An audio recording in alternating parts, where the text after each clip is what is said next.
I'm Xandra McMahon, and this is How We Met, a Queer Love Archive.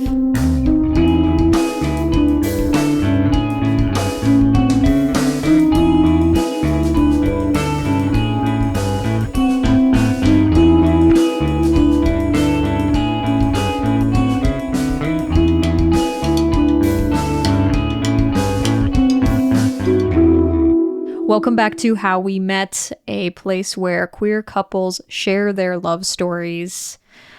I've got a good one for you today. I mean, they're all good. I shouldn't play favorites with any of these because I really do love everyone's love story that comes on this show. But this one has a lot of layers to it. It's, first and foremost, a high school sweetheart story, which is great. Who doesn't love a high school sweetheart story? I will say it delves into some heavier topics, though. Specifically, I want to put a disclaimer out there that there is quite a bit of discussion of domestic violence involving an ex-partner and some descriptions of emotional and physical abuse. With that being said, if that is something that is a challenging area for you, please feel free to check out the other episodes in the feed. There's some great stories in there too. But I feel really grateful to today's couple for being very raw and vulnerable with me and discussing some of these heavier topics. Because I think that is something that, and they make the point of this in the episode too, so I won't spoil it too much.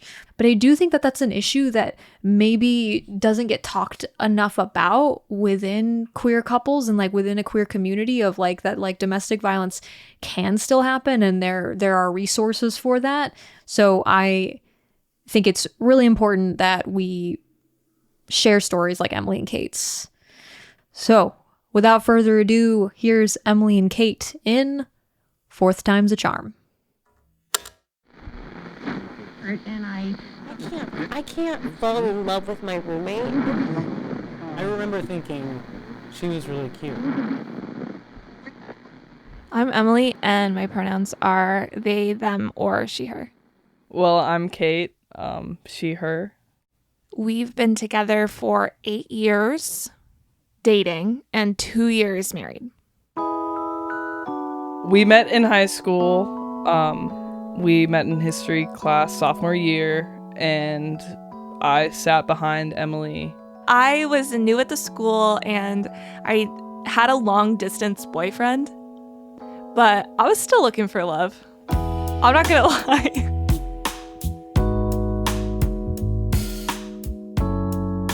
I was also newly out, and that was part of the reason that I switched schools, because at my previous school, it was like a charter school, and it was much more conservative, so switching to a public school where there were like more outwardly queer kids. So I was down to clown, and when I walked into Miss Banks' class, I clocked Kate right away. I thought she was super hot, and I like immediately wanted to know if she was gay or not. But it was very hard to tell. Like, she was so borderline. Like, there's no signs. Like, where are the signs? I did notice she had short nails, so that was good, but she never wore her hair in a ponytail. But I didn't want to talk to her because I could hear, like, she was always making jokes because she sat behind me, so I could kind of hear her, like, joking about people and just, like, being really quick-witted. And I was for sure going to say something dumb, so I didn't. I was kind of scared to talk to her.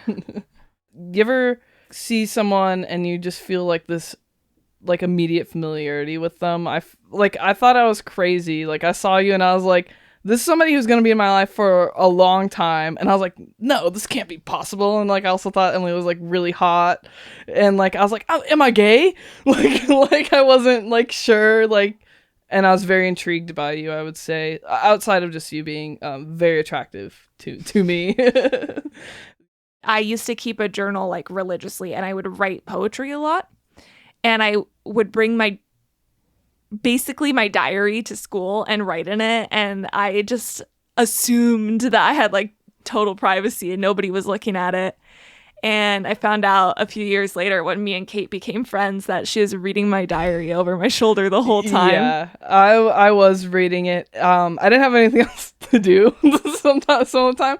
So it would help me pass the time, and it gave me some insight into you because, like I said, I was like very intrigued by you, and I got to read like a lot of weird, out of context journal entries from you that just like added to this like intrigue that I had for sure. But then, you know, we didn't really hang out until years after, you know, being in Miss Banks's class.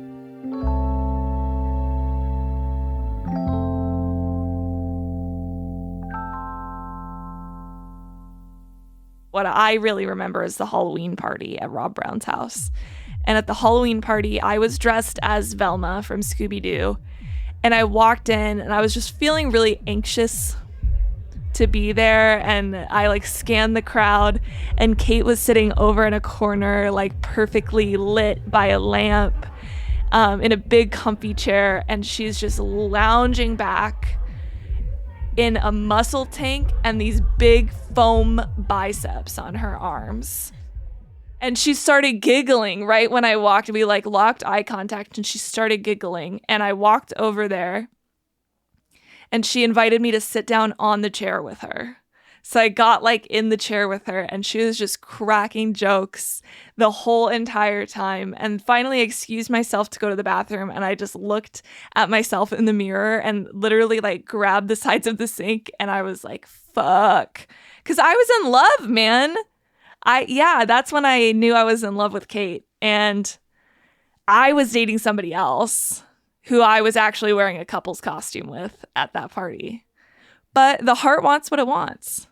Honestly, like when you walked into the party, like I felt there was no one else in the room for like the moments when we locked eyes and you walked over, and like everything felt like electric. I had a big crush on Velma too, so when you came in as Velma, it was like, whoa. And we became good friends after that. We became part of like a similar crew of people So that the would hang out. stoners. Yeah, the stoner crowd. But I thought she'd never love me. Well, Emily, at the time we were hanging out, Emily was in a relationship. I wasn't going to overtly be like, I like you, because you were obviously like entwined. Like we were all friends. Like it was hard to be like, well, I like you, so dump, you know. Right. You're very respectful. And I think the reason that I thought that Kate would never love me, there was that. And also like, I thought we could never be together. Because in my limited worldview, being 17 or 18, all I know is high school and my friend group. And I thought that it would be some earth-shattering scandal if I broke up with my girlfriend and then dated somebody that we were friends with. Yeah, I don't think I had figured out that I had agency over my life yet.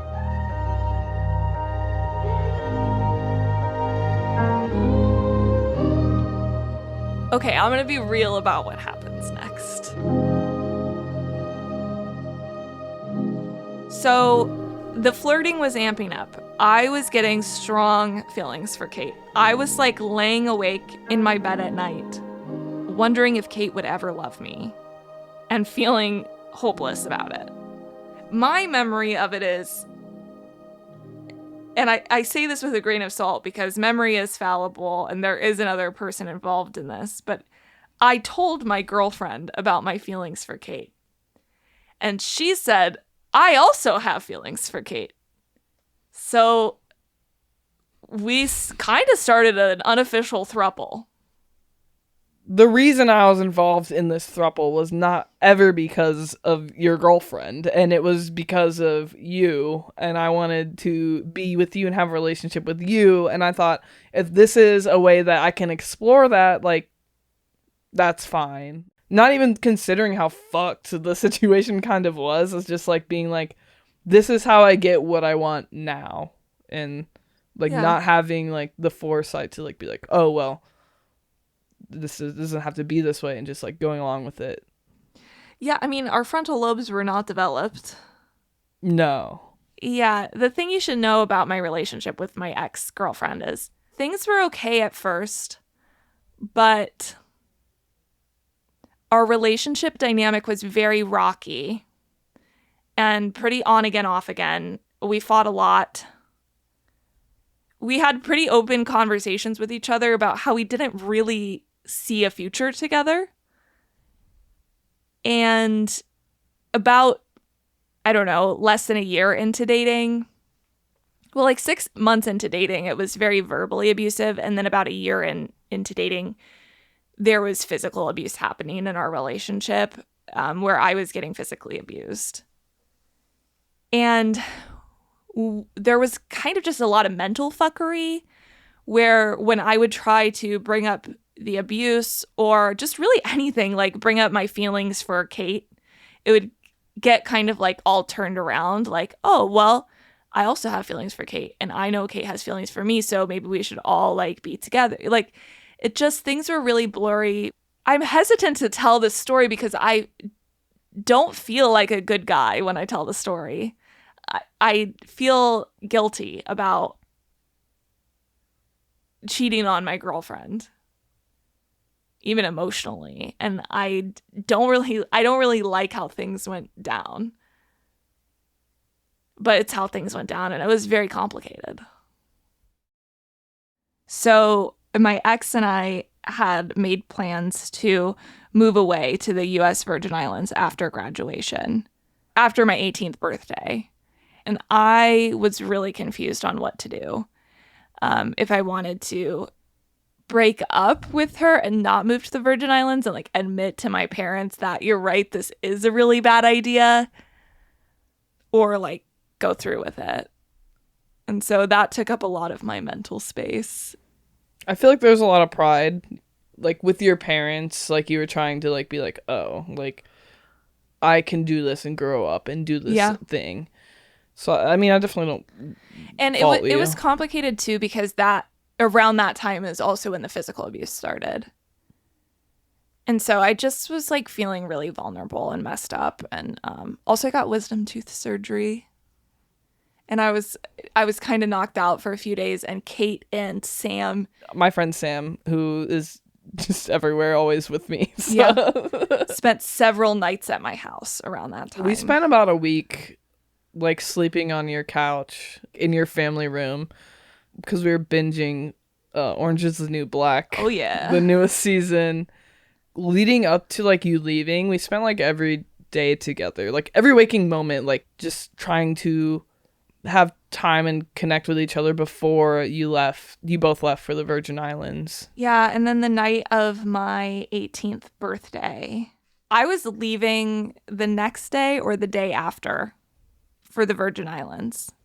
And I was really sad about it. I was worried about what was going to happen because my relationship with my ex was not going well. But every time I tried to talk to her about it, she was like, well, but this is going to be such a good opportunity. Like, when are you ever going to be able to like move to the Virgin Islands? So I was like, oh yeah, that's true. And my relationship with my parents was not great. And I was really into Kate. And I was so sad to be leaving her because she had recently opened up about the depth of her feelings. And I didn't know what to do. I felt really ill-equipped to make the decision. And that night, I felt like it was my last chance to have a moment with her and see what it would be like. And when I realized she was awake, I went over to her and we were kind of like having a whispery conversation. And I knew I really wanted to kiss her. But I was scared because I also felt like it was the wrong thing to do because I was with somebody else and things had just gotten so messy. It all felt like really out of my control. So I had to take a breather, and I feel like it must have been really weird for you because we were like about to kiss, and I just got up and walked outside into the backyard.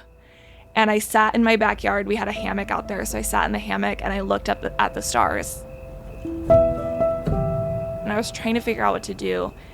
And I felt like if I decided to kiss Kate, it would change the course of my life. There was a huge amount of gravity to the situation in the moment.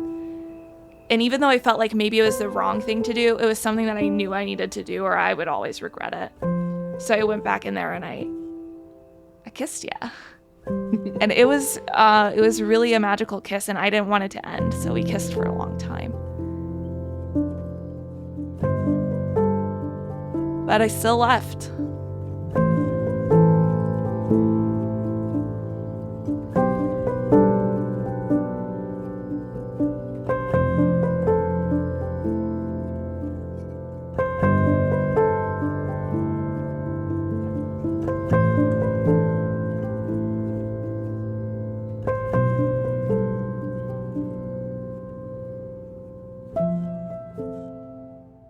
I remember having this conversation with my friend Ed and Sam, and I was like, I'm can feel this point where I have to either choose to like hold on to like these feelings that I have for Emily or move forward. And I feel like I said this at the time. I was like, whatever choice that I make is going to influence the next 20 years of my life. Everyone kind of thought I was crazy. Like, and I see why they think I was crazy. A lot of people talk big game about loving and like liking somebody so much, and like it just doesn't work out. But I was like definitely holding on to these feelings for Emily, and like trying to communicate with Emily. It started to cause like a big rift, even a bigger rift, and probably more conflict for you. Honestly, I was hoping to sort of start fresh when we got to the Virgin Islands.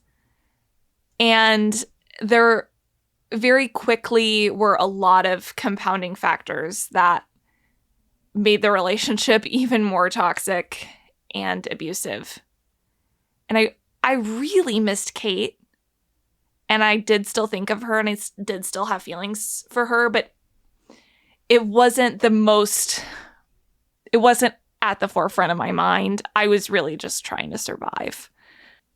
And, Kate will say, like, probably her and I staying in contact worsened the situation, and I disagree. I mean, the things that we were fighting about and, like, the violence that was happening, the dysfunction, really had nothing to do with her. If anything, like, us staying in we stayed in contact mostly via email. And she was, like, my only friend during all that going on. Like, it felt like all my other friends moved on, went to college, like, just kind of forgot about me. I didn't really feel like I had anybody that I could confide in. And Kate was like a constant in my life at the time that I really needed. She was really a lifeline. And I, sometimes I feel guilty about that looking back, because it was a lot probably for her. But she did email me once and said that she was in love with me and wanted to get married, which I felt like I majorly fucked up when she said that, because I did not realize like the depth of her feelings until she said that. And I wanted to go home like right away.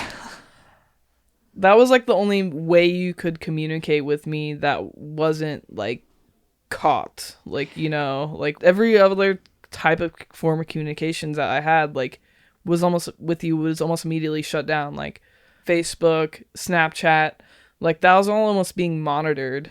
Yeah. I mean, I couldn't really communicate with anybody, any of my friends and family, without like my communications being monitored. So we got away with emailing each other for like a few months, but there was a long period of time where we weren't able to talk anymore. So that sucked. Yeah, I feel like one reason why I really wanted to be in communication with you as well, like outside of obviously my love and admiration for you, is like you did disclose that it was not a healthy relationship. And even if I didn't feel the way that I did for you, like I feel like as any friend like would have, like I needed to stay in contact with you to make sure you were okay. Yeah. Like, I just need to know, are you alive? Are you healthy? Like, it was, like, really stressful to, like, not know and, like, not be able to be in communication with you in an authentic way. I do want to say, because I think that people might hear this story and wonder why I stayed in that situation for so long. Because I was in the Virgin Islands for like a year and a half. Yeah, for about a year and a half or 2 years. And then we moved back to, I tried to leave multiple times, but I tried to leave the Virgin Islands and move back home to Arizona, and she moved back home too. And so it continued for another year. Those things are just so complicated. Like I feel like I missed all the signs, and I feel like one really big reason is all of the media and education that has, like, the PSAs and campaigns that have been done about domestic violence really heavily center, like so many other things in our culture, really heavily center cis straight couples. And I'm really glad that you stayed in touch with me, Kate, because I literally did not have anyone else. And I was estranged from my family for moving away. Like, they were so mad at me, and I felt like I was going to be in trouble if I told them what was going on. So I didn't feel like I had anybody that I could reach out to. Yeah. And I'm sorry that it was you, because I'm sure that was very traumatizing. It's okay. It was fine. I managed in my own way. Well, I don't want to take us on too much of an aside, but it turns out my grandma had an escape plan for me the whole time that I didn't even know about. So I could have just cut to the chase and called my grandma. She had, like, people ready to, like, take me up through Florida and send me home, but I had no idea. So PSA, if you have an escape plan for your granddaughter or loved one, like, please let them know about it so that they can, take you up on the offer.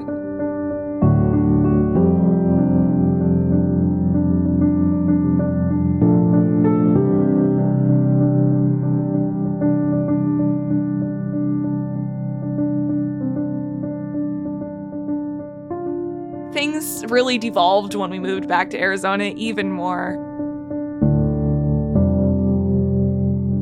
I started looking into domestic violence resources and started making an escape plan. And one day there was, like, a window of opportunity where I just escaped out the front door and, like, ran away into the neighborhood. And my ex employed Kate to help find me and, like, hunt me down. So Kate was like, yeah, let's go find her. I didn't have my phone. I was wearing, like, work attire and heels because she'd been, like, beating me up, and it was before work, so I ran away. And I had to go back to the house to get my wallet and, like, my phone and change my shoes. So I went back, and Kate was there. And I got all of my belongings, and there was, like, a big screaming fight, and Kate got into her car and, like, pulled the car around and opened the passenger door. And she was like, get in. And I jumped in the car, and my girlfriend was trying to pry the door open, and I was crying, and Kate was just like, just let her go, man. You gotta just let her go. So she let go, and I got the door shut, and Kate drove me away and brought me to my mom's house. And that's how I got out after, like, 3 years and multiple attempts to, like, get away.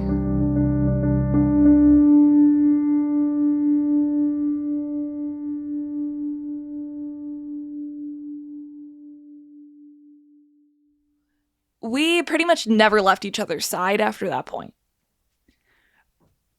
But I didn't want to start a new relationship. So it was really complicated for a while because we had spoken feelings for each other, like deep feelings for each other.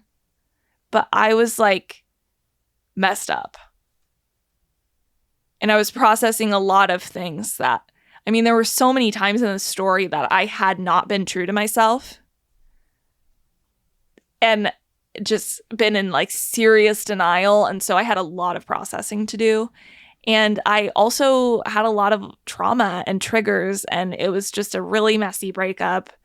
And I felt like if we started a relationship at that point, and I'm sure you probably felt the same way, I felt like if we started a relationship, it would just be based on, like, trauma bonding. So we were, like, kind of hooking up and spending a lot of time together, but we didn't, like, define the relationship, and we kind of left it open where, like, we could date other people. But we really didn't date other people. No. No. And maybe a few months later, like 6 months later, we did end up getting together. Yeah. Eventually we DTR'd. I believe Emily was I was the one to DTR. Well, eventually we loved Emily- each other so much, and we were like going on dates and like sleeping in the same bed. She was like over at my parents' house like every single day of her life. So finally, I was waiting for her to ask me to be her girlfriend. She never did. And finally, I was like getting in my feelings, and I was like, okay, well, like, are we girlfriends? And she was like, oh, I already thought that we were. She thought it just went without saying. Yeah. I mean, after everything that we'd been through, I was like, it's kind of obvious, like, what we're doing. Like, but I was glad to get the clarity. I just it never really crossed my mind to define what we had as, like, almost girlfriends didn't seem like enough, like, of a term. Like, that's more than girlfriends usually go through. Like, it was going really, really well. And I believe, like, almost a week or two after we defined the relationship, Emily proposed to me. Well, yeah, as one does. Not a lot of planning went into it. I was going out to Bookman's with my friend August, and they had like used rings at Bookman's, and I saw this really pretty ring that was like a light blue gem in like a teardrop shape and a gold band, and it was Kate's size. And I was like, oh my God, wouldn't it be crazy if I just proposed to Kate? Like, I love her. Like, she's the love of my life. So I got the ring. It was like $12. And I went over to Kate's house, and we were watching American Horror Story Hotel at the time.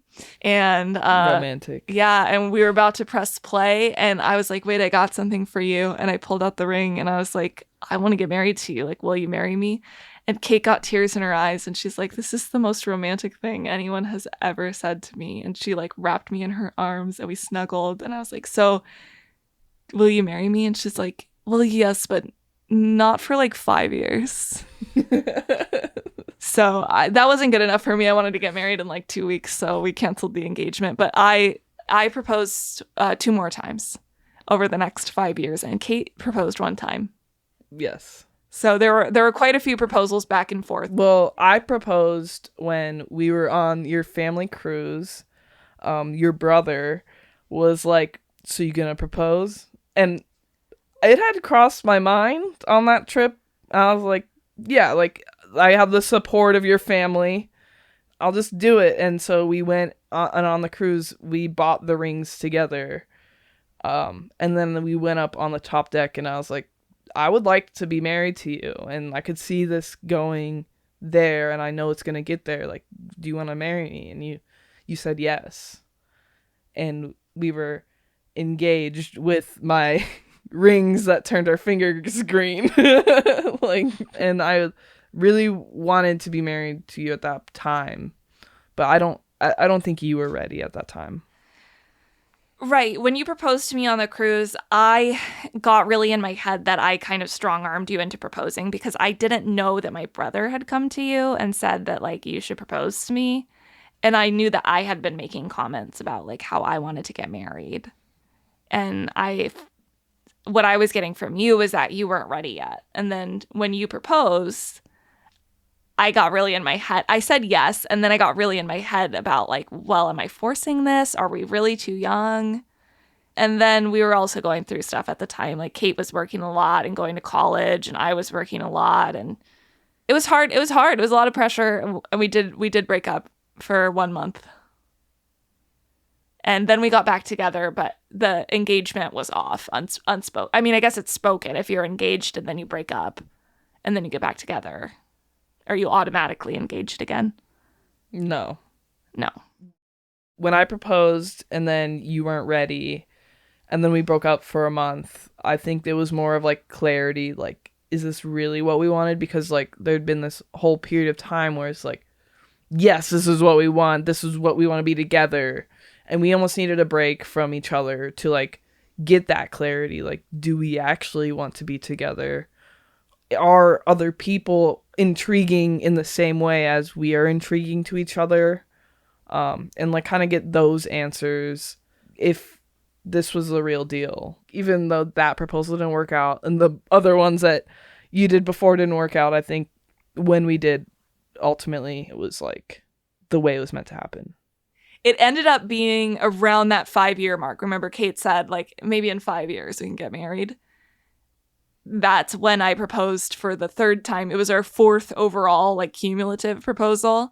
I took her on a weekend trip to San Diego, and we like stayed the night there, and I had the ring in my pocket the whole time, and she felt it in my pocket like 5 minutes into the trip and kept trying to trap me into proposing to her at romantic moments and just like ruining the moment. I love you, babe. But I'd be like, okay, I'm going to walk out on the beach with Kate at sunset, and this is where I'm going to propose. And then we'd be walking, and Kate would be like, wow, this is a really beautiful sunset. Like, maybe we should just sit here. And is there anything that like you wanted to talk to me about?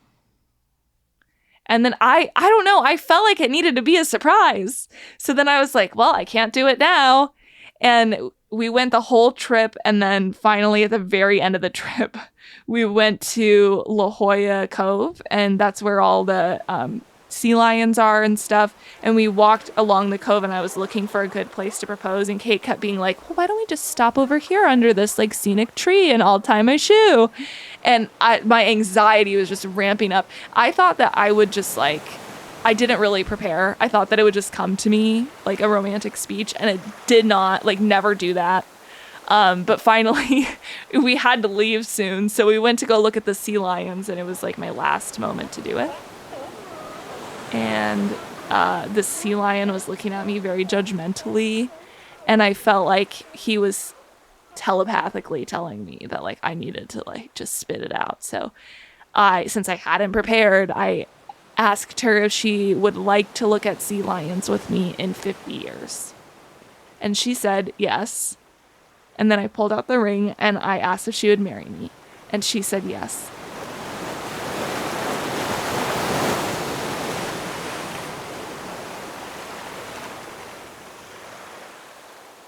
But unbeknownst to you, I also had a ring on me, and I was like kind of waiting to see if you would do it, because then I could pull out my ring and be like, gotcha. Like, and also do like a cute double proposal. But you every chance that I kind of gave you, and like in that I was giving you, you chickened out of, up until you did finally propose to me by the seals. And I was like, well, and then my ring was in the car, because I was like, it's just not gonna happen at this point, because it was like the last stop on our trip before we turned around. And I was like, okay, well, we can just do it another time. I got the ring out of the trunk, and I gave it to you. Yeah, I was so relieved. It was way too much pressure. I'm never proposing to anyone again. The wedding was awesome. Yeah, it was very romantic.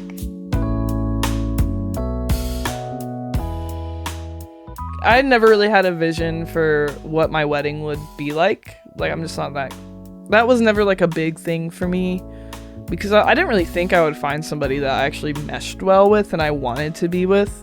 So the vibes were really great, and it was great. Even the photographer, I remember, he was like, that was like one of the coolest weddings I've ever... Oh, the DJ was like, that was one of the coolest weddings like I've ever DJ'd for, and like everyone had so much energy. I think that the good thing about our love story, no matter how twisted and messy it is that once we finally got together, we were definitely all in, and we had learned a lot about ourselves and each other. And so between when we got together, when we got married, which was about 5 years, I was 100% sure, and I was ready to party. So yeah, I think our wedding was one of the best. I think it was the best night of my life. That's really cliche, isn't it? No, I don't know. It kind of was like when I said to Ed and Sam, I was like, this is going to change the course of my life. And like, it kind of validated like all my feelings up to that point, like that it would, and it did, and it has.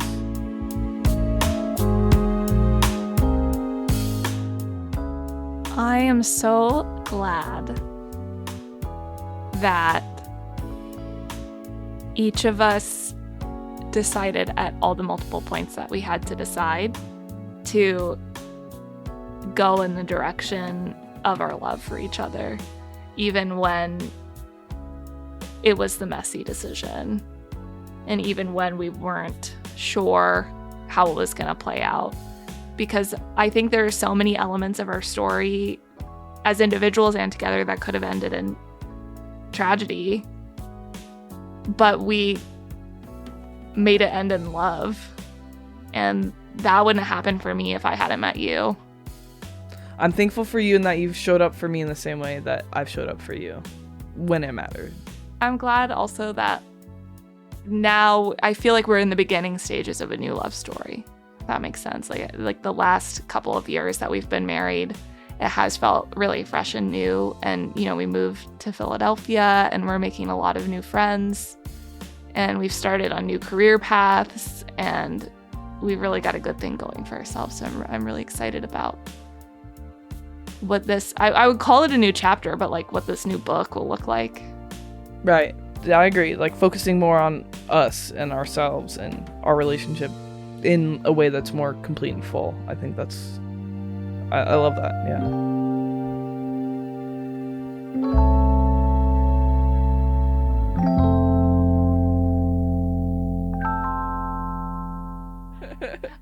I thought I was being cool about it. Like, I didn't want it to be a complete surprise. I wanted to make sure that you wanted to be proposed to. Which is why you asked me the whole way there. Yeah, I mean, did you like it? Yes, but you weren't being subtle. That's not my strong suit.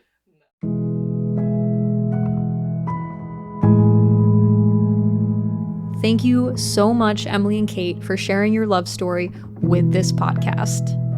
How We Met, A Queer Love Archive is produced by me, Xandra McMahon. The How We Met theme is composed by Addison Ryder. Other music in this episode is from the Epidemic Sound Library. Don't forget to like and subscribe wherever you're listening right now. You can follow the show on Instagram at How We Met Pod and see cute cartoons of all the couples. How We Met, A Queer Love Archive will be back in 2 weeks with more queer love.